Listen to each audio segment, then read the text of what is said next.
Japan anime news powered by Newtype. Yes, my voice has recovered quite a bit. Although my voice is better now, I've been going to Singapore during that time where I hosted an anime event. I've been in Japan for 3 days, and after this, I'll be going to Korea for another 4 days. During those 3 days, I've been doing live performances. This isn't a live performance, it's just one of my hobbies. So, I've returned from Singapore, and I have so much to say that just talking about Singapore will probably take about 2 hours. Let's summarize it. This message is from the radio listener Odd Emilio. Welcome back, Yoppie. Thank you. I'm Emilio. My company had acquired every time I changed jobs. Who is the industrial spy? But you are an industrial spy. In the number 9 episode from November 29th, you mentioned that I purchased 8 acrylic stands. But that information is outdated. I actually ended up with 9, so please correct that. I received this. At Animax Musics, where the acrylic stands were made, Konomi Suzuki sang the opening for ReZero Season 3, which was amazing. And I recently attended a live performance by Miss Android, who is singing the ending for Season 3. I heard that Yoppie also hosted ReZero in Singapore. I would love to hear more about that. Well, I did it with Yusuke Kobayashi. During the ReZero event, Kobayashi-kun really showed up in that jersey of Subaru Natsuki. And he did the same this time. One thing I understood is that when you think of ReZero, you think of return by death. He dies every time, right? I heard that Kobayashi-kun acts out how he dies in different ways, depending on where he gets cut. For example, he mentioned that dying from having his arm cut off is different from dying from having his leg cut off. He said, dying from a throat cut is easy because you can't speak right away. It was quite a morbid conversation about dying methods, and he was discussing it in Singapore like a professional on the subject. I have something to mention here regarding the acrylic stands in Singapore. During this event, I was hosting while also making appearances at various places. But what surprised me the most was that there was someone who brought an acrylic stand that could only be purchased on site at Animax Music's Yokohama Arena. I thought it was amazing that he had my acrylic stand, considering that while I was at the venue, the chances of encountering someone like that were not very high. You see, this event called AFA, Anime Festival Asia, attracts around 100,000 visitors over 3 days. You wouldn't expect to meet someone there, but there was indeed someone who had it. They were from overseas and spoke to me in Japanese, saying he is working in Singapore, and I ended up signing for them. It's also on my X, so I've talked about doing this podcast in Singapore on stage and posted about it. So maybe there are people in Singapore who have noticed the existence of this podcast and are listening, I wonder.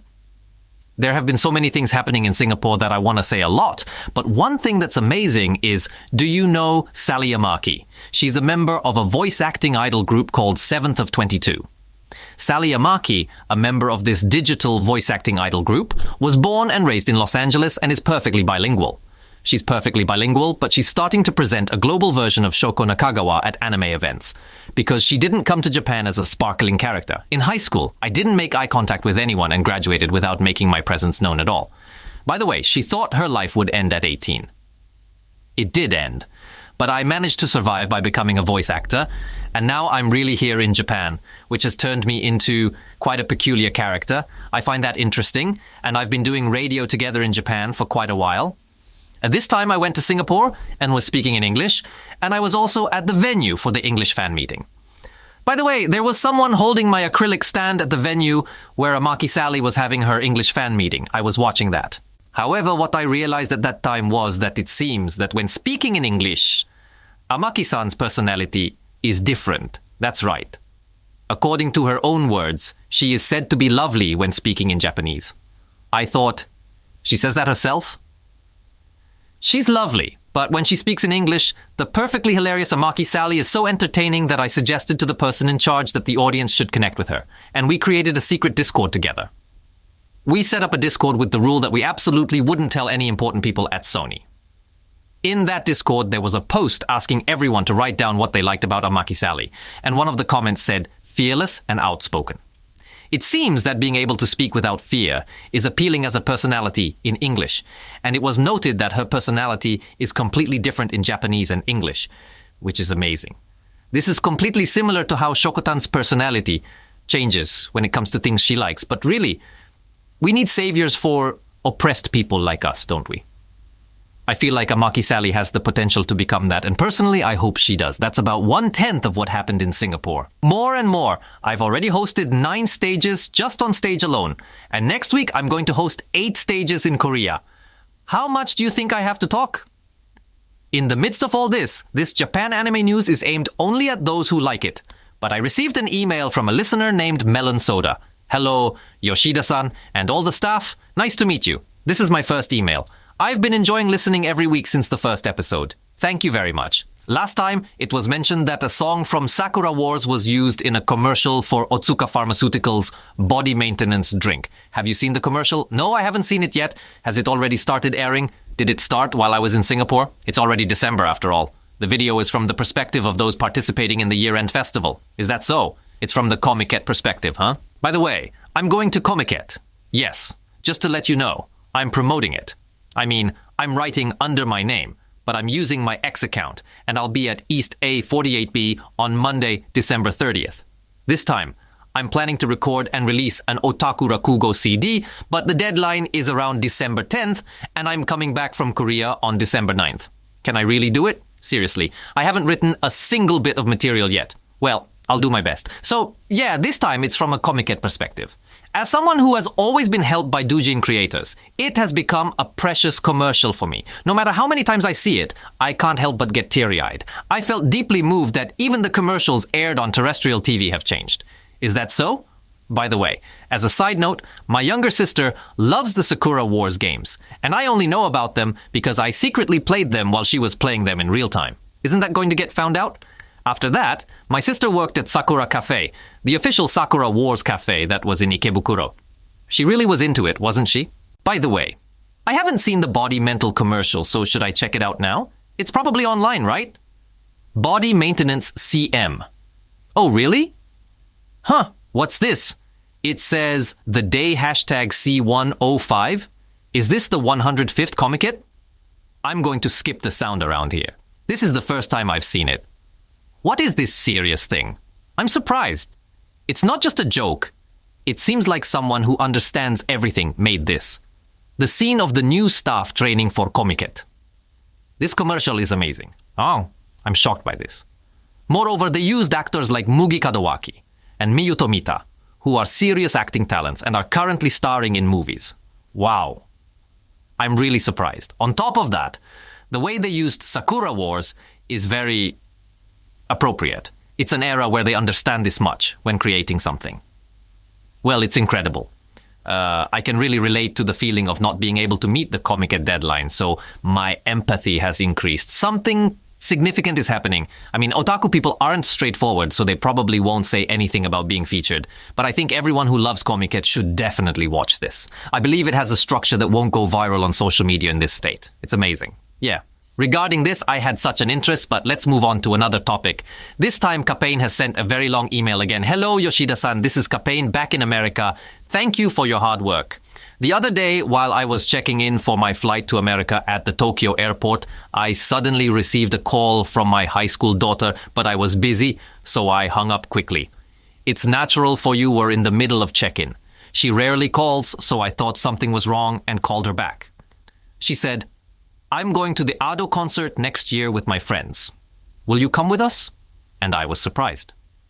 It's scary in America, so usually concerts require a driver and guardian to accompany. I thought my daughter wasn't very familiar with Japanese music, so it was unexpected. I don't know much about Ado, but it seems she will be touring North America and performing at quite large venues. Hearing that a Japanese artist is touring America like this really makes me feel that times have changed. In the last broadcast, there was talk about Ado singing the theme song for Cat's Eye, so I thought it was timely. I see. By the way, I have a follow-up to the story about the anime otaku classmate who approached my daughter in her high school Japanese class and was bragging about Tokyo Ghoul. It seems that my daughter happened to be talking about a major and softer work like Spy Family at that time, and the classmate assumed she was a beginner in anime. So he approached her as if to say, let me introduce you to more niche and intense works. That didn't go well, it seems. Haha.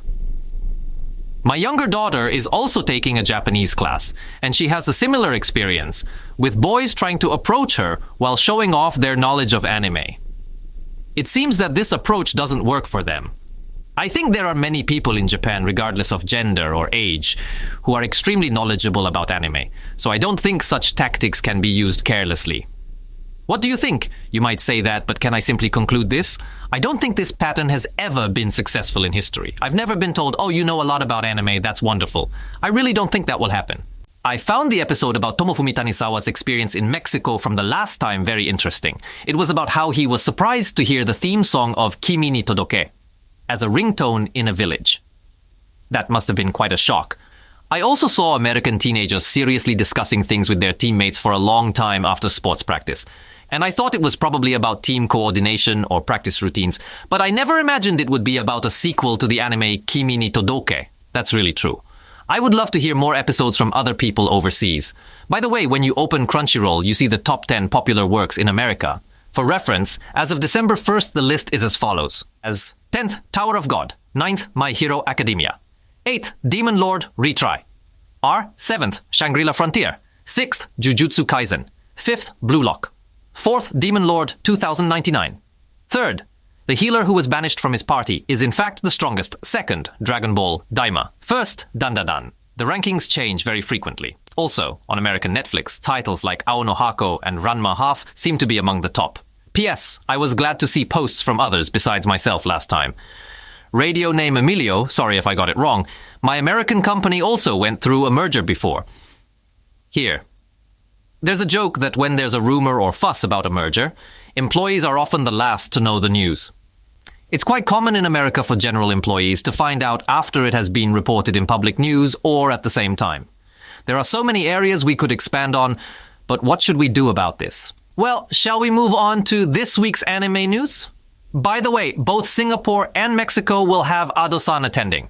In Ado-san's case, it's not like people will be surprised saying, oh, I know your song. I think they will be going because there are actually hit songs. But really, even though we are doing Japan anime news, I felt it strongly in Singapore. Anime is incredibly popular. Until now, the AFE event was really loved by anime enthusiasts and has been going on for over a decade. But now the streets are filled with anime characters. After the stage for Jujutsu Kaisen, I talked to Inoki-kun, and when I went out into the city, do you know Skechers? There's a pretty big sneaker brand, right? They had a Jujutsu Kaisen campaign. It's really that kind of era. In such times, it's important to properly check out Anime Japan News, which I'm saying after 16 minutes. This is too long, but maybe it will be a bit shorter. The part where I was watching the body maintenance commercial has been cut out. Well, even so, it's still quite lengthy. This program is a podcast that delivers anime information to the world through the multilingual voice translation tool Lingueene. Based on the latest anime information gathered by the editorial team of KADOKAWA's anime magazine Newtype, I, Hisanori Yoshida, will share insights into Japan's anime situation and culture with the world. This program was recorded on December 3rd, 2024. Additionally, translations are done using the multilingual voice translation tool Lingueene.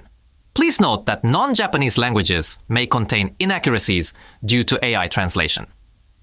When posting your thoughts about the program on social media, please use the hashtag #JAnime. Listeners who have noticed the program are sequentially providing live commentary from the past to the present. Also, emails from you who came to Singapore can be sent to janime@1242.com in English without any issues. We will translate them properly on our end. It's also fine to send emails in other languages. We can probably translate them. We look forward to hearing from you. So let's go over the latest information. The latest news about anime that caught my attention. The setting materials for the original animation, The Grimm Variations, by Netflix, Clamp, and Wit Studio, have started to be released. Everyone knows Grimm's fairy tales, right? Clamp is taking this and creating character games, boldly rebooting it with elements of horror and sci-fi for Netflix's original animation, The Grimm Variations. Yes, and Wit Studio has started selling the Setting Materials Collection. There are many ambitious projects like this. There was talk about new anime being possible, and it has been decided that the 22nd installment of the Precure series will be You and Idol Precure. Idol Precure? It feels a bit surprising that they haven't done this yet. Additionally, information about the anime broadcasts such as My Happy Marriage Season 2, Ameku Takao's Detective Carte, Welcome to Japan Miss Elf, and Solo Leveling Season 2 has been released. In this context, it has been decided that Ryutaro Okiayu will play the role of Meisuke Nueno in Hell Teacher Jigoku Sensei Nube, It seems that it will be broadcast in the summer of 2025, continuing from the 1996 version. Speaking of Nube, Ranma 1/2 is also being done with the same cast, and it is currently well received worldwide, with a Ranma stage performance even in Singapore. I heard on stage about why the same cast was chosen at that time. On stage, they mentioned how Kappei Yamaguchi was quite nervous. And it was discussed by director Kunosuke Uda. This director for the new Ranma is not a newcomer but a very established figure. Uda is known as the original series director of One Piece. And he mentioned how Kappei, whom he has known for a long time, was feeling nervous. Being able to do this kind of thing is something that people 30 years ago could do, right? This is just anime.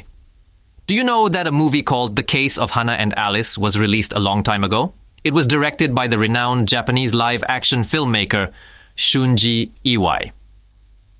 Shunji Iwai has been making live-action films, and Hana and Alice was originally one of his big hits.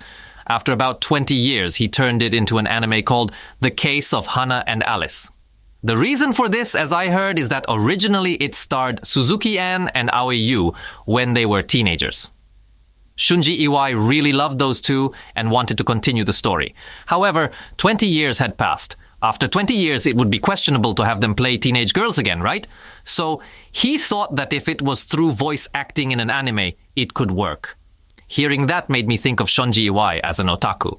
It's similar to what happened with Gundam, The Origin. You can't have Shuichi Ikeda play Char when he was a high school student, right? But he ended up playing a high school version of Char in his 60s. That's how it is with voice actors. I heard that Sazai-san celebrated its 55th anniversary and introduced a new character for the first time in 39 years. But I wonder if this is necessary news for Japan anime news. I think people love Japanese anime, but it doesn't seem like Sazai-san is exported overseas at all. There are still some exports like Doraemon, though. Did Katsuo's rival, Hoshimiya-kun, make an appearance? A long-haired boy with a high nose and excellent athletic ability in this animation style. What are they aiming for with this? Also, 7-Eleven is collaborating with Chikawa, selling steamed buns with Chikawa's face on them. It completely looks like it's turned into something like Koji Koji. Speaking of this, Chikawa was incredibly popular in Singapore too. It's really amazing. Everything is just amazing. To conclude today, I would like to share that Tetsuo Hara, the creator of Fist of the North Star, has illustrated a Pokemon card, which is also amazing worldwide. He drew the special art rare card Irukuman EX, included in the Pokemon card High Class Pack Terrastyle Fest EX, set to be released on December 6th, as announced on the official Pokemon card website. Irukuman is a character that has always been a dolphin, but he is completely a practitioner of Hokuto Shinken. I wonder if this will increase in value. What do you think? Will it go up? We are truly entering a challenging era where there is nothing to hide in each anime. Please share your thoughts on the program using the hashtag JAnime. You can reach us at janime@1242.com. Next week, I plan to bring you the latest anime news, and I hope to do so after returning from Korea. I look forward to hearing from you.